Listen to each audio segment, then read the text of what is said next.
Salut les jeunes, j'espère que vous allez bien. Vous savez que dans chaque langue, que ce soit l'arabe, le français, l'anglais, il existe des milliers de verbes et que chaque verbe peut avoir plusieurs sens et utilisations.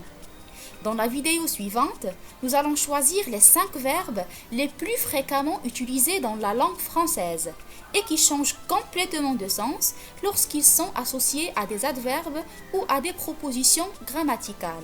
Vous voulez le découvrir? Suivez la vidéo. Le premier verbe par lequel nous allons commencer est le verbe mettre. Nous allons voir 2 utilisations très courantes de ce verbe. Premièrement, mettre du cœur à quelque chose ou bien mettre de la motivation à quelque chose, qui veut dire exploiter toutes ses forces et ses qualités pour réaliser cette quelque chose. Exemple, elle a mis du cœur à son apprentissage. Cette phrase veut dire elle a utilisé et exploité toutes ses compétences et qualités pour réussir son apprentissage. Deuxième utilisation, c'est se mettre à plus un nom ou bien une activité, qui veut tout simplement dire commencer cette activité. Exemple, mon frère s'est mis au japonais. Cette phrase veut dire mon frère a commencé l'apprentissage du japonais.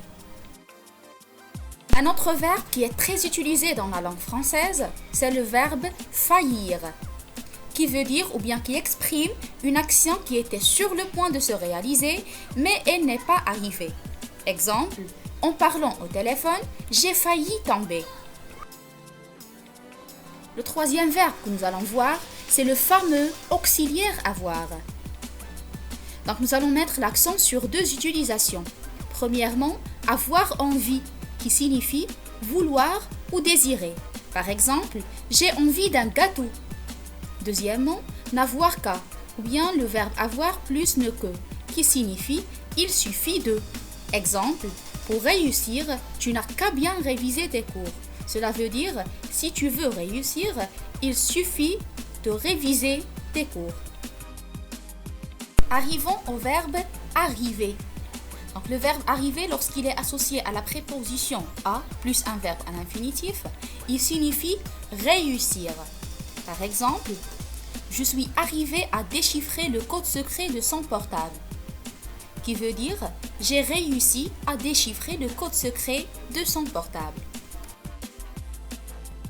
Le dernier verbe que nous allons voir, c'est l'auxiliaire être. Donc nous allons voir 2 utilisations. Premièrement, être sur le point de, qui signifie être à 2 doigts de. Exemple, notre classe était sur le point de gagner la compétition. Cela veut dire que notre classe était très proche de gagner la compétition.